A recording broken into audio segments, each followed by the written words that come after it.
Last night, the ITF, they've removed Russia from both the Davis Cup and the Billie Jean King Cup, and they were defending champions for both. As players, Rohan, you've been around for so long, you've played with so many players. I mean, we start counting the number of players you've played probably in the hundreds. Yeah. You must be having friends in Ukraine, in Russia and Belarus as well. For the tennis fraternity, how concerning is this, what we are seeing right now around the world?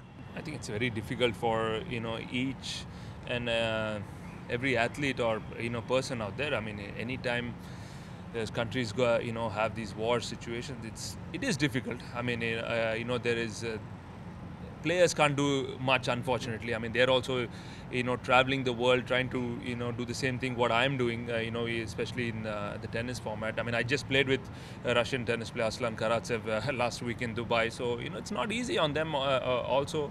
So sometimes you don't know which is the right call, whether it's the right call or not, because players also are getting affected.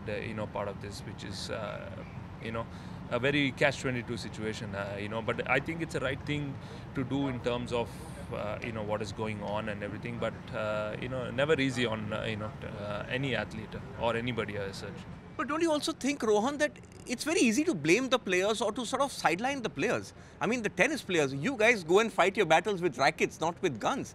What's the point banning players from playing sport? I mean, the ITF has taken a very good stand, along with the ATP and the WTA, that while, yes, there is a team competition, in that element you will ban a Russia or a Belarus, but individual players can play on the circuit. After all, you're a professional sports person. It's about earning your bread and butter. Yeah, absolutely. I mean, I think it's a very hard decision to go and try and say if they are banning the tennis players. I don't think that, according to me, is the right way to go. But when so many government bodies are involved, we don't know what the pros and cons are on this. And if it is just on an individual player going through it, it is definitely going to be difficult, whether he's from Russia or he's from Ukraine or any part of the world.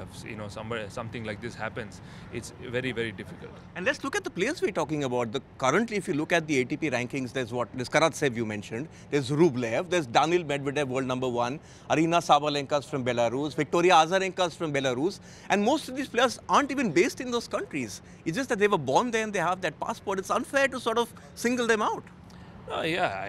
Definitely it is unfair,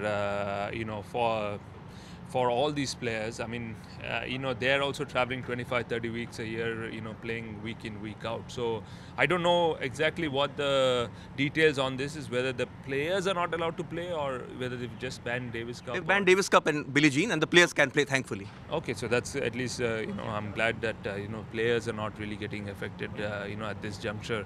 But yeah, it's never easy. And you took a stand. I remember you and Aisam Haq Qureshi, you all actually reached the final of the US Open.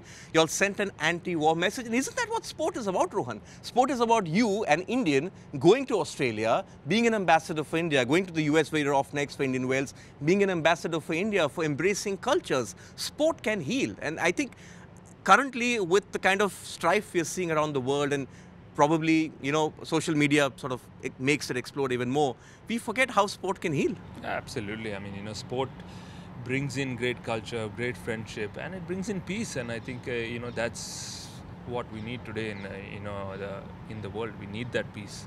Yeah.